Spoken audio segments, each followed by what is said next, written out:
Olá, meus amigos, tudo bem? Sou o professor Sadi Salomão da Silva Alves. Hoje inicio com vocês o módulo da disciplina Fundamentos de Quimiometria. Essa disciplina ela vai ser trabalhada de forma híbrida, uma parte presencial e outra parte em EAD, onde todo o conteúdo, todo o material da respectiva disciplina vai ficar gravado na nossa plataforma em EAD, e todo o conteúdo de trabalhos que serão disponibilizados pela respectiva disciplina vão estar dentro da plataforma do SIGA-A, tá certo? Então, todo o material da respectiva disciplina ela vai estar disponível dentro do SIGA-A. Lá vocês vão encontrar os conteúdos da respectiva disciplina, o material que vai ser disponibilizado, o qual eu vou trabalhar aqui com vocês, as notas, e toda interação ela será feita junto da plataforma do SIGA-A. Tá? Então, não vai ser disponibilizado, neste momento, o WhatsApp para conversas a respeito da disciplina, e todo o material vai estar sendo disponibilizado na plataforma do SIGA-A para a interação da respectiva disciplina. Além disso, nós teremos aulas de forma presencial, onde utilizaremos essas aulas para tirar dúvidas a respeito da disciplina e exercitar ainda mais o conteúdo. Então, falando um pouquinho da disciplina, o nome da disciplina é Fundamentos de Quimiometria, e a carga horária da disciplina, ela são 80 horas aulas, tá certo? O que corresponde a 4 aulas semanais com vocês. Tá? Durante essas aulas, como eu já expliquei, nós iremos trabalhar a questão do conteúdo teórico e os exercícios, tá? Onde serão aprofundados, né, de forma presencial no momento que no momento que vocês forem convocados para a aula presencial. Tá? Uma vez a cada mês nós teremos esse encontro presencial para tratar sobre a respectiva disciplina. Então vamos lá, vou apresentar para vocês primeiramente a ementa da disciplina. A ementa da disciplina, ela fala um pouquinho sobre erros em análises químicas. Dentro desses erros de análise química, nós temos os termos importantes e tipos de erros, né? Vou falar um pouquinho da exatidão e precisão, além dos tratamentos. Falaremos também sobre algarismos significativos e propagação de erros, tá? Dentro da estatística pura, a estatística de medidas centrais, eu vou trabalhar um pouquinho da média, desvio padrão, intervalo de confiança e propagação de erros. E também trabalharemos a questão dos testes de significância, como o teste T pareado, teste F, outliers, o teste Q quadrado e a ANOVA, que também é uma forma de testar esses nossos erros, tá certo? Que iremos trabalhar nessa disciplina de quimiometria.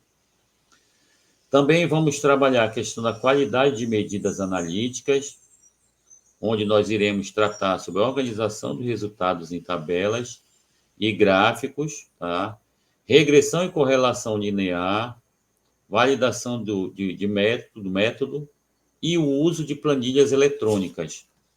Tá? Esse uso de planilhas eletrônicas, ele vai ser trabalhado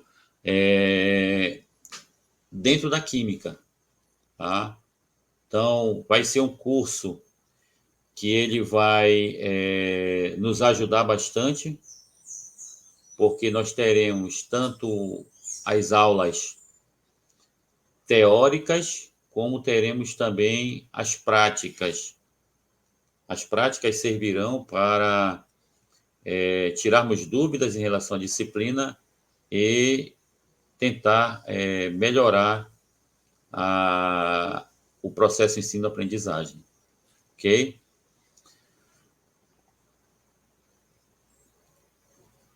Então, aqui eu vou iniciar uma breve introdução sobre a disciplina, lembrando que elas serão trabalhadas por módulos. Essa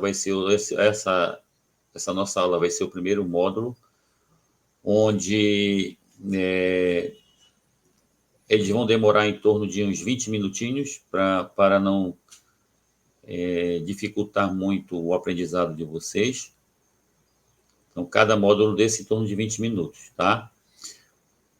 Nós temos aqui alguns conceitos preliminares, onde eu coloco aqui para vocês que para o entendimento e identificação das fontes de variação associadas aos processos de medição, é fundamental e necessário conhecer alguns conceitos.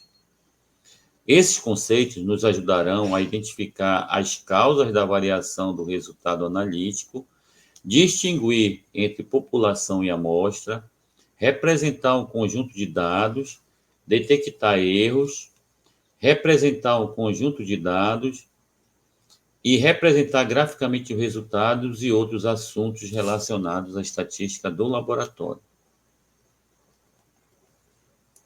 O primeiro conceito que nós vamos trabalhar é o conceito de medida, tá?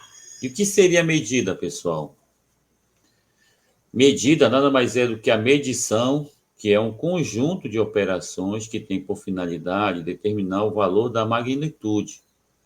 Medir é comparar uma magnitude com outra da mesma classe. Os fatores que afetam uma medida são o analito, neste caso seria a minha amostra, o sistema de medida, o analista e algumas magnitudes que influenciam indiretamente na medida, como temperatura, umidade e pressão atmosférica. Cada tópicozinho desse que eu estabeleci para vocês aqui, ele vai ser trabalhado de forma individual e com bastantes exemplos, tá certo?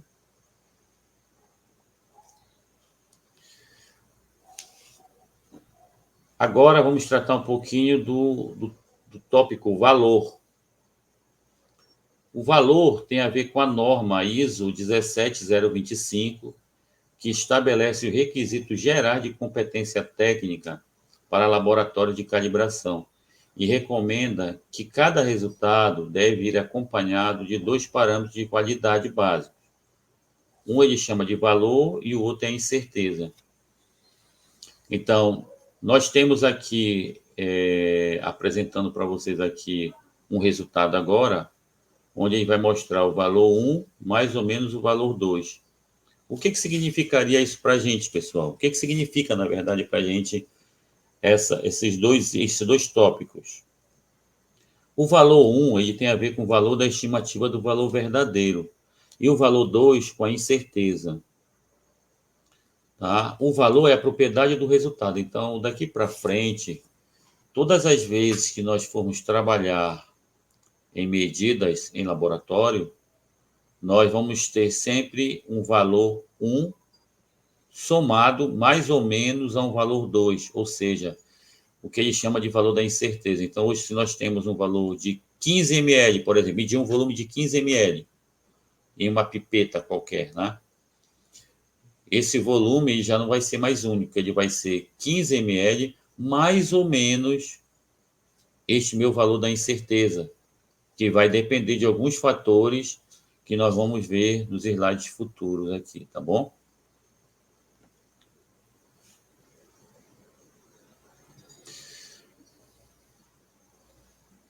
Aqui nós vamos trabalhar agora o valor aceito.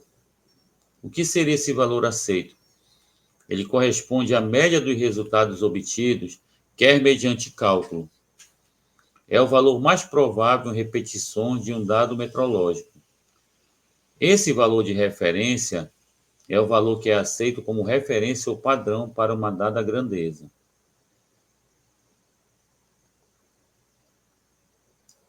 Este valor aceito, só para recordar um pouquinho aqui, ele vai ser um valor que ele vai estabelecer para a gente uma medida de confiabilidade. E desse medida de confiabilidade, ela está dentro da incerteza na medição, que é esse slide que eu vou tratar com vocês agora. O parâmetro associado ao resultado de uma medição, que caracteriza a dispersão dos valores, que podem ser fundamentalmente atribuídos a uma grandeza que pretende medir, ou seja, aquilo que eu estou mensurando, que eu estou medindo.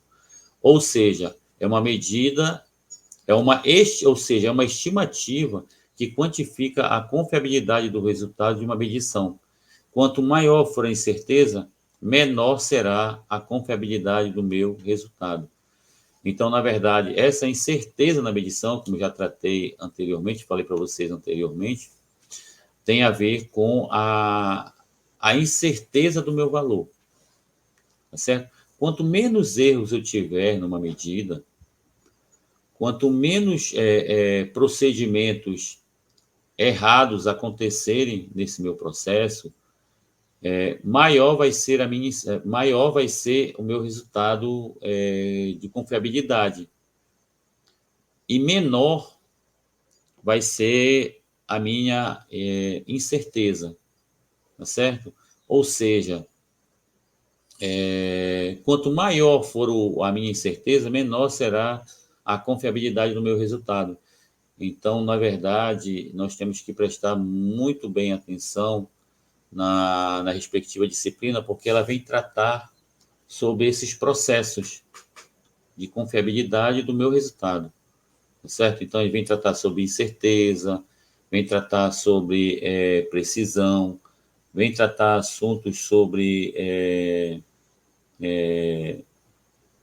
valores que podem ser aceitos ou não como resultado final da minha medida, certo?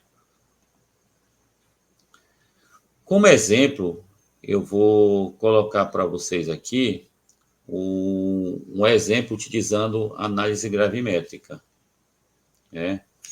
Aqui eu tenho uma figura onde mostra um cadinho. Esse cadinho, ele passa por alguns processos de aquecimento de uma determinada substância que vai ser adicionada e alguns possíveis erros que nós podemos encontrar nessa análise gravimétrica, tá? Então, aqui nós temos, a princípio, aqui um cadinho de platina, onde nós estamos adicionando nele sulfato de cobre que está hidratado, neste caso aqui, 5 moléculas de água. Esse cadinho, onde nós adicionamos o sulfato de cobre pentahidratado, nós adicionamos 1,2 gramas e após adicionarmos 1,2 gramas de sulfato de cobre, nós levamos o mesmo para um aquecimento numa mufla, né? O aquecimento ele aconteceu durante 40 minutos a 500 graus Celsius. Detalhe, essa temperatura de 500 graus Celsius, e o tempo de 40 minutos só pode ser contado após atingirmos esta temperatura de 500 graus. Tá? Nessa mufla, nós temos um termômetro, e esse termômetro, ele estabelece para a gente uma temperatura. Tá? Então, o procedimento correto para aquecermos material sólido, neste caso aqui que foi pesado no cadinho, é adicionarmos ao cadinho, pegarmos esse cadinho e levarmos para uma mufla, e o processo de aquecimento ele é gradativo. Eu só vou contar os 40 minutos a 500 graus após atingirmos a temperatura. Ou seja, a mufla será ligada, a temperatura ela precisa ser controlada de forma gradativa, e o cadinho com o meu material sólido ele é colocado antes de alcançarmos os 500 graus. Então, ao ligar a mufla, eu coloco o meu cadinho com o meu material qual pesei, que nesse caso foi 1,20 gramas. Este material, sulfato de cobre pentaidratado. E a temperatura da mufla eu vou elevando de forma gradativa. Por que eu tenho que fazer isso, pessoal?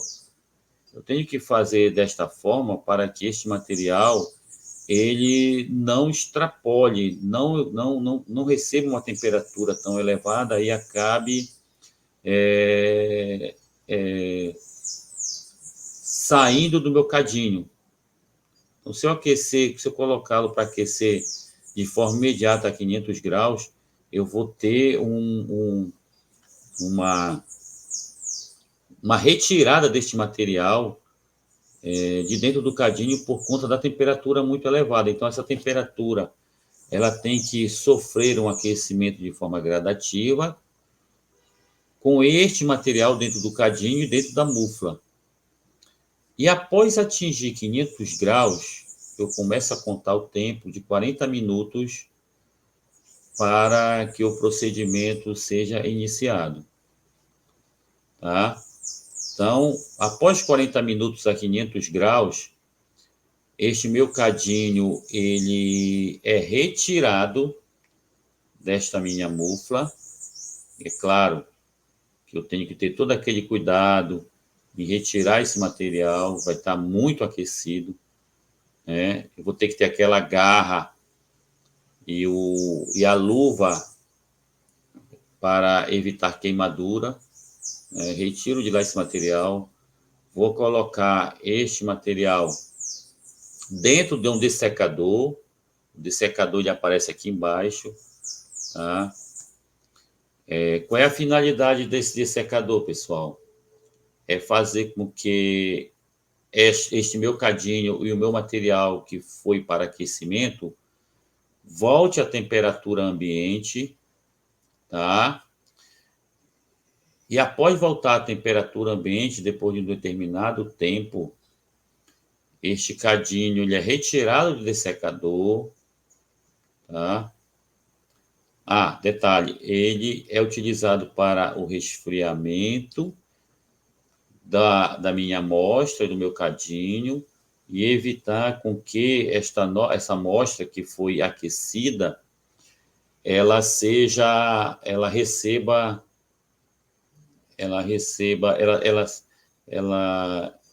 ela seja influenciada pela umidade do ar, tá certo? Então, se ela ficar fora desse dessecador, esse meu material vai voltar a receber água externa, principalmente aqui na nossa região, que é uma região equatorial, a umidade do ar é muito elevada, em torno de 80%.